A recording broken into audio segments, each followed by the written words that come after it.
From the world of AV programming and control with James King, I'm Steve Greenblatt, and this is Ask the Programmer.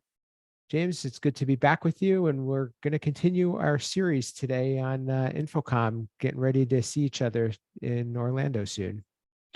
Oh, it's great to be back, Steve. And yeah, looking forward to the discussion because it means we're just that much closer to InfoComm.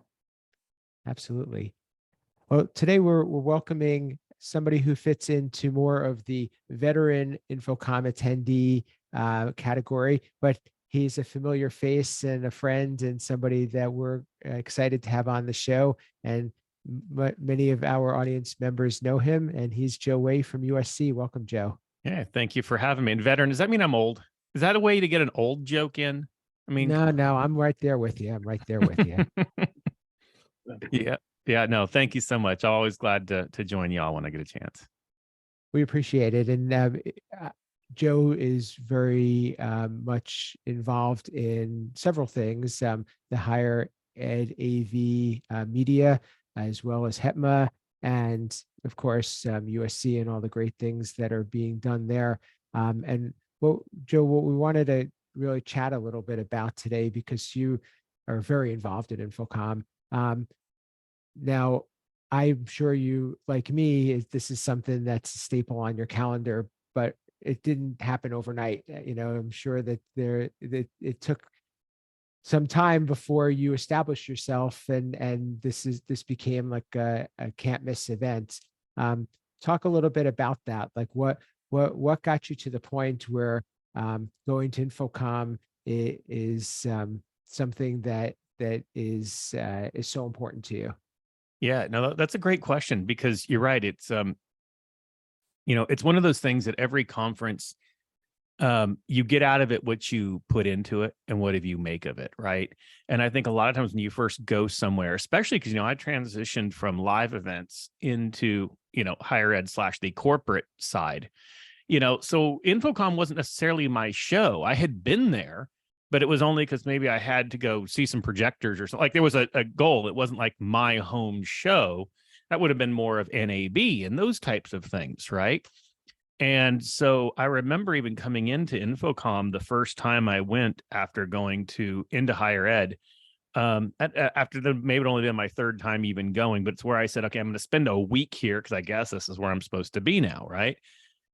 And just it was weird going into it and just kind of feeling lost. Like, I had a map of the show floor and I knew there was education stuff going on, but it was like, I know my people are here, but I don't have that fluidity of what is this thing, right? I didn't know, that, Swirl is Thursday nights and, NSCA is Wednesday night. And you have the, AV Roki on Tuesday. Like, you know what I mean? Like, you don't have that whole thing set up yet of what you do.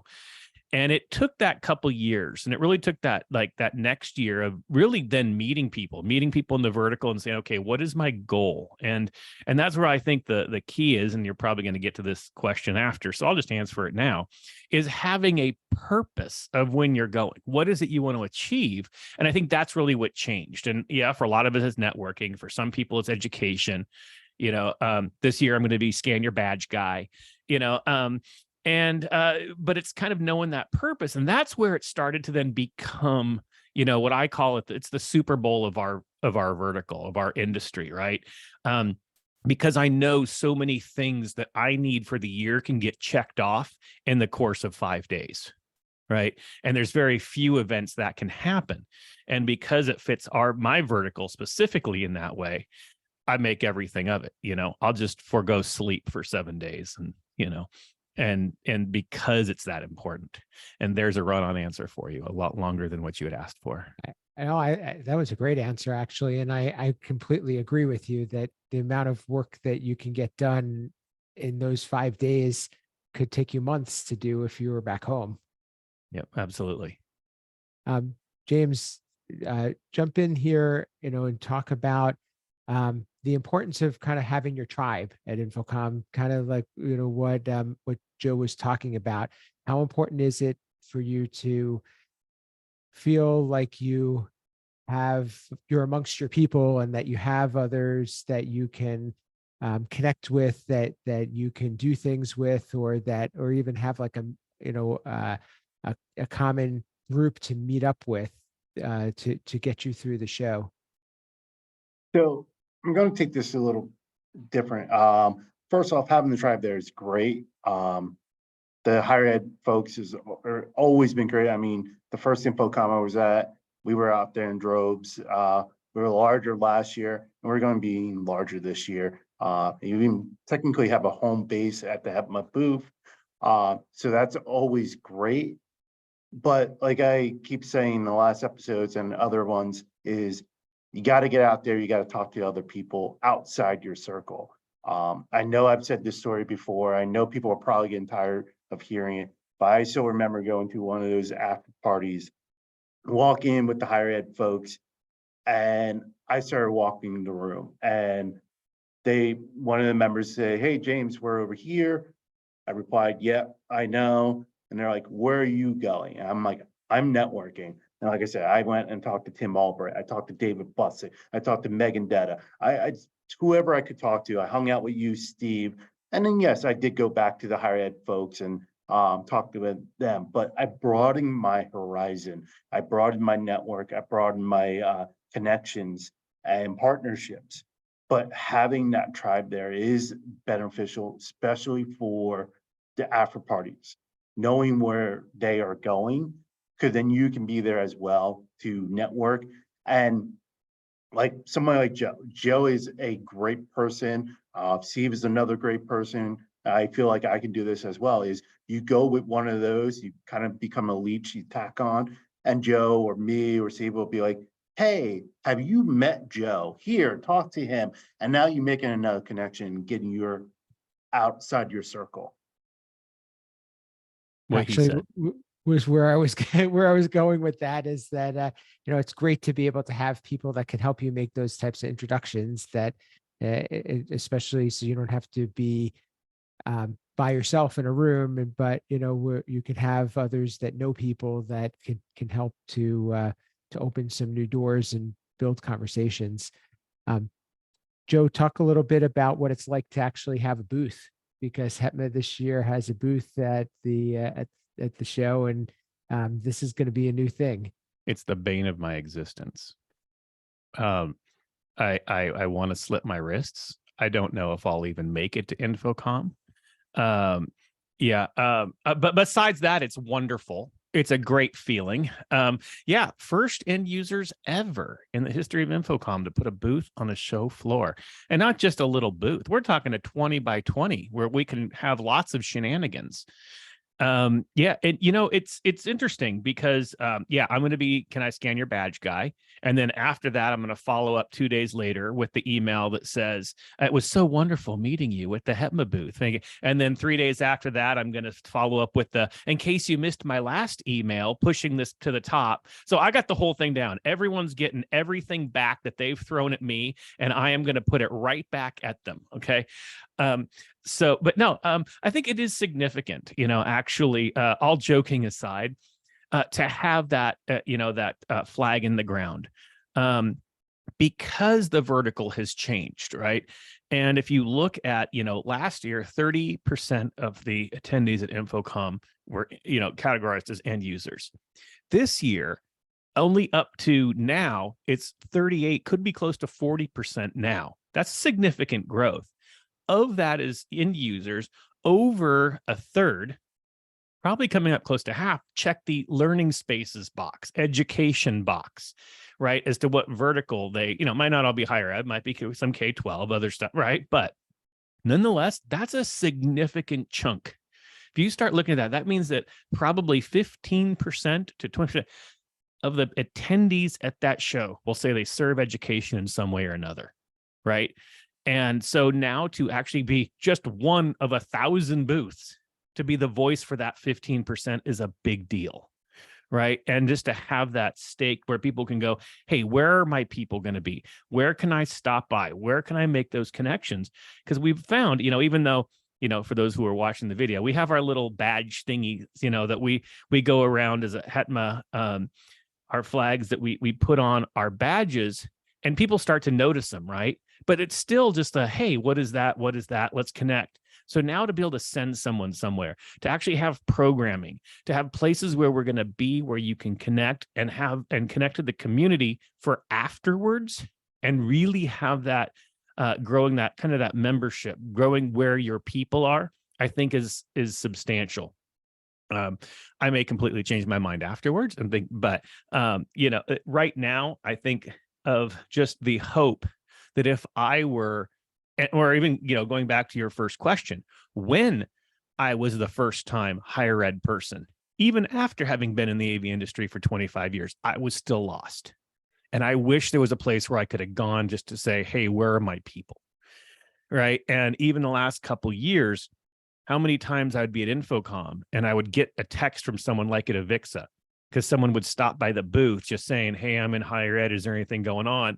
And I get a text from someone going, hey, by the way, there's someone over here at the Avixa student booth. Well, you want to come meet them, or what is your guys' next event? Well, now we have that, and we're going to have a website. We have a place where you can go here.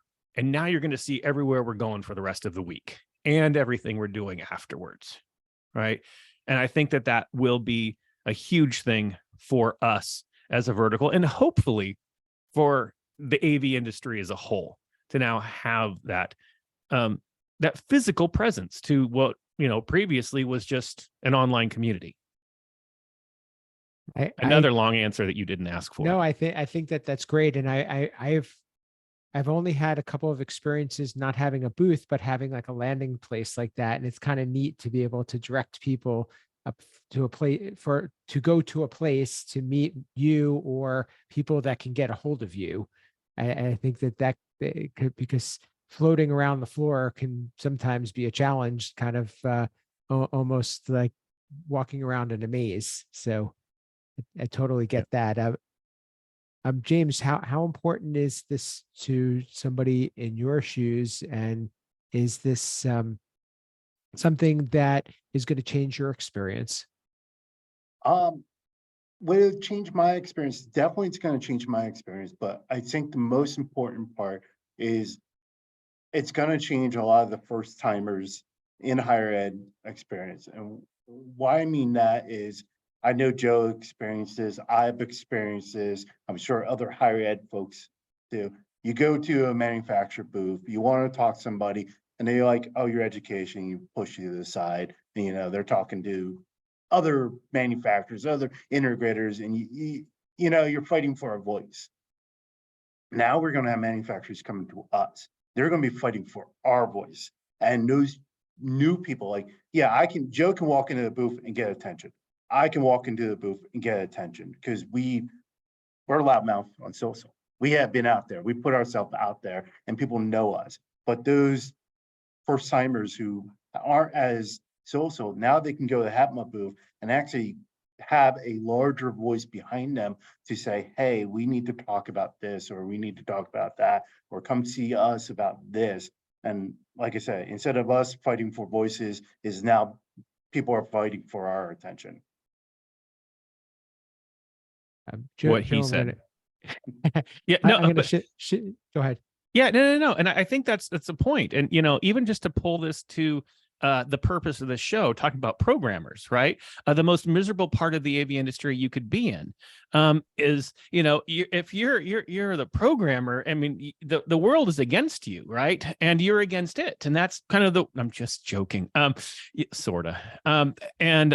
No, but now to think, hey, where is it? Where can I actually have a place where I'm going to see those who understand what I go through, right?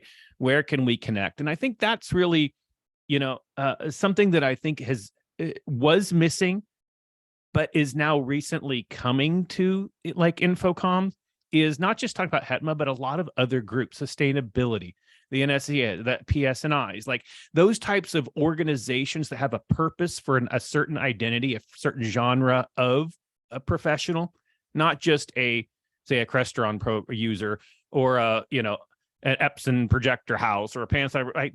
Not just going for the gear, but who are you? What is your identity as in the AV industry? And now having organizations like us be able to say, here, this is for you. And there's probably a place for programming. Maybe you know about them and I don't.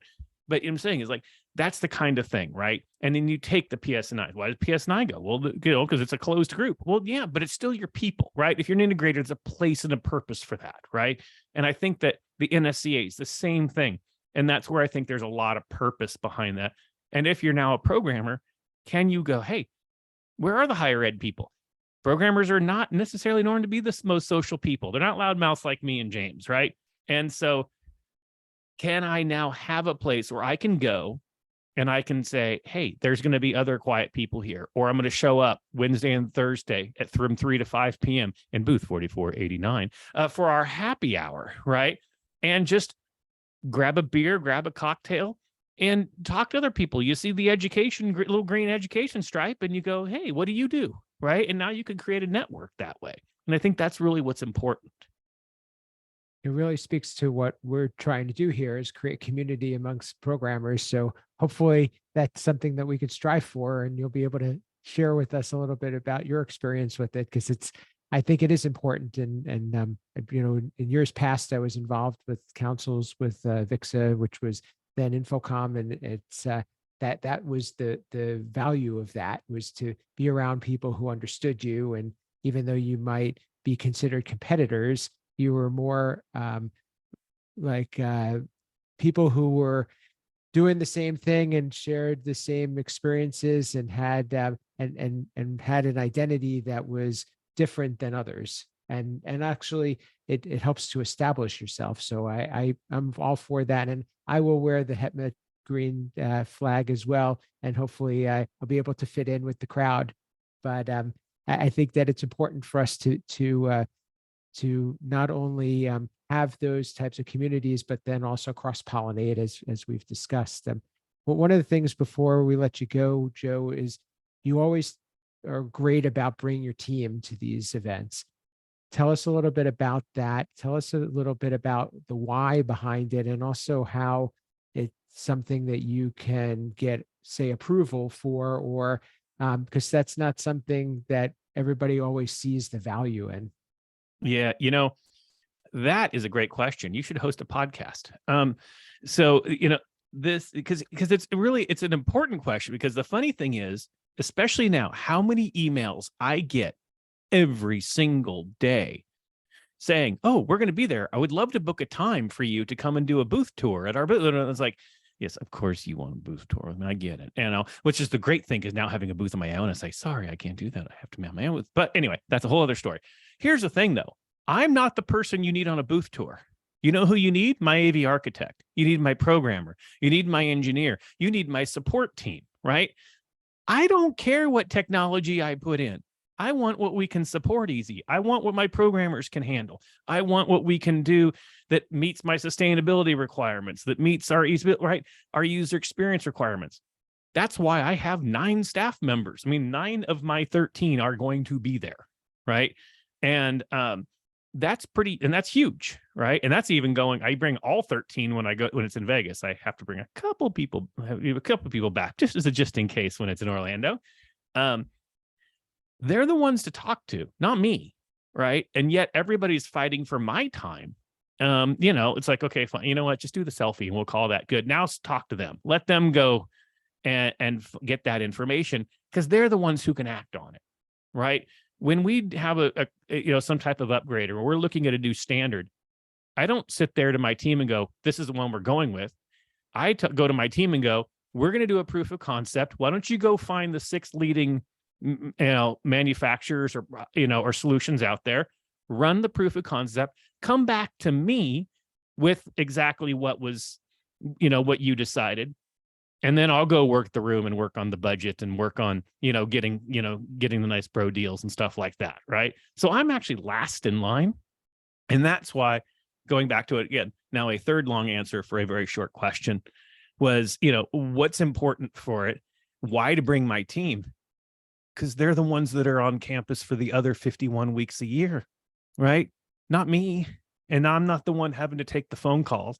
I'm not the one having to get the emails. So when you see leadership there, I turn around and go, why?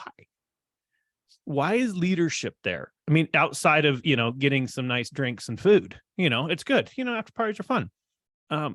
But it's not going to help the solution later. And in fact, I couldn't, even if I tried. What is there? 870 booths or something like that on the show floor. I don't even remember what the number is right now. I physically could not walk the show floor and stop and look at every solution, even if I tried, and then mix that in with everything else I have to do. But you know who can? My support team, when they're looking at a certain solution and they can narrow it down to 15 booths and they can book out the 10, 20 minutes and they make that one afternoon of the 3 days. Now they come back and they can have a real solution that they can come to me and we can come back to next week. And then, next week after we're back, and then go, okay, now let's come on a plan and let's make that actionable. There's your third long answer to a very short question. It was very good. Following up on that do you have any criteria or any goals or expectations? Like how do you measure success from them? They come back alive. That's first. No HR report. No, let's see. The requirements is again the same thing. My whole thing is I have a plan when I go. Well, I want them to have a plan too. So I don't know how many of my team is going to listen to this. Hopefully they don't, because I'm about to give away one of my secrets. When they ask if they can go to a conference, the answer is actually always yes. But I ask them first, why you want to go? I mean, I make it sound like the answer. No, why are you going to go? What are you going to achieve?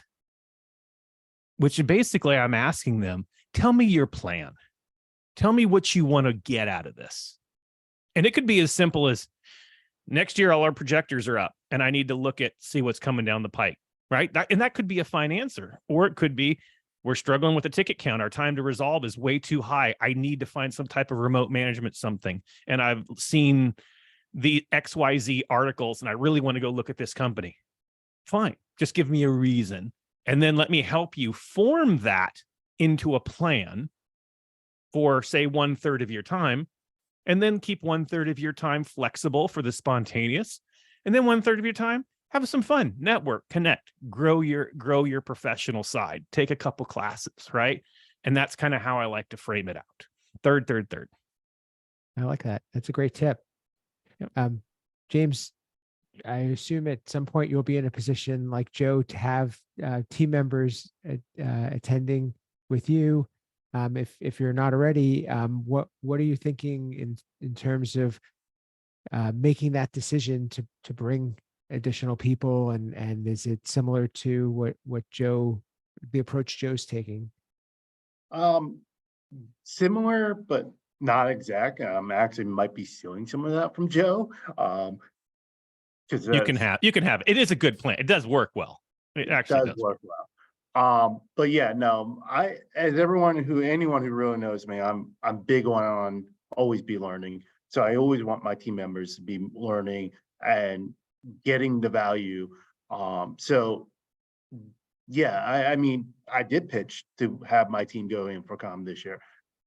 Upper management didn't approve it budget wise. We had to strategically decide who was going where and what. Like I had a whole list of conferences and training, and we sat down and be like, okay, which one would be best for person A, which one would be best for person B and C, and that's what we did. One person went to this, another person went to this conference, and I'm going to InfoComm. So that's kind of how we value it. We sat down and looked at it, and that's why I'm going to continue to fight to make sure my team's getting the value that they need. But they need to, when they do get that advantage, they got to come back and say, this is why it was value. This is what we took from it. Or as Joe said, having a plan. What is your plan? Why are you going? And also that helps argue for the money too, by the way, because they're telling me their problems and I can now go, hey, if you can solve that in 1 week and you're going to cut our ticket count down by oomph of amount, which really costs me a hell of a lot more and actually hurts our customers more, not just in time and money, right? Yeah. That's the argument right there. Oh, yeah. I think that's a great thing that everybody should use, quite honestly, and I'm going to adopt that myself. we have to wrap this one up, but Joe, we appreciate you being on, and we look forward to seeing you again, and certainly wish you a lot of success at the show with your booth. How can people get in touch with you, learn more about what you do at USC, learn more about HETMA, higher ed, AV, podcasts, media, all those types of things? Oh boy. Okay. You can find me at Josiah Way on all of the socials. And of course, you can find HETMA at HETMA_org on all the socials, and Hired AV at Hired AV on all the socials. More than that, just go to hetma.org, go to hiredav.com, probably even the easier place because everything's connected through there. Find out the schedule of things. Monday night, get there early. Hired AV Awards, the very first ever, with Mr. James King nominated for Higher Ed AV Professional of the Year as a finalist. Look at that. How that happened, I don't know. Oh, Mr. I'm out and everywhere, Mr. Keynote speakers trying to play humble. Look at that. All right. So then, and then all the way up through our Friday banquet. So we encourage everybody stop by, of course, on the show floor. We have an education summit on Tuesday. That's 1:30 to 5. You can get, all the tickets are available at avixa.org. So there you go. Avixa, you can get all your stuff there. Everything can be signed up for. Booth 4489 from Wednesday through Friday. Make sure you stop by. We got chair massages. We got programming throughout. We got happy hours each day. We got me standing there. There you go. Is that good enough? I'm handing out swag, and I'm going to scan your badge, and you ain't getting the time with me or talking to me or swag from me until I scan your badge. And then there it's we going to go. send you multiple emails every other day, just to make sure you got the last one, and to push it to the top of your email list. But starting with the I know you're busy, but, or you probably, no, trust me, I've just been saving all of the templates. And then just to annoy people, instead of putting their name, I'm going to put dear and then bracket name bracket. Whatever you do, go see Joe, because if you think he's on a roll now, just wait till you see him during InfoComm. Oh, this is fun. I love coming on with you guys. Thank you. We appreciate you. James, how can people get in touch with you, learn what you're up to, talk about getting selfies with us, and more of Ask the Programmer talk in the future? So as we mentioned, Steve and I have a little contest. Is if you get a picture with 5 programmers, selfie with 5 programmers, you can be a guest on our show. If you have a Ask the Programmer sticker, that's a bonus point. And if you get a selfie with Steve and I together, that's even more bonus point. So that's the contest. We'll love to have you on. Definitely stop by the HETMA booth and the banquet. If there's any one key takeaway from InfoComm that anyone needs to attend, is a HETMA banquet and see the future of AV with the Prism Scholarship. Leave it at that. Find me on the internet, Google me, you'll find me. And I'll add just hashtag Ask the Programmer, and of course InfoComm23 when you post those selfies. For me, you can reach me at Steve Greenblatt on social media, my company Control Concepts at controlconcepts.net. But I'm excited to hang out with these guys and have some fun. And as Joe said, it really is the Super Bowl of AV on the professional side. And I can't speak highly enough. And I really, it takes a lot for me to not be at the show. So I will be sure to be there. Looking forward to meeting everybody, and please reach out if you see us and say hi. And we'd like to really connect with our listeners. Just in general, you could hear this podcast on your favorite podcast player and see the video on YouTube. And please share your favorite episode and leave us some comments and let us know if you want to be on. And with that, this has been Ask the Programmer.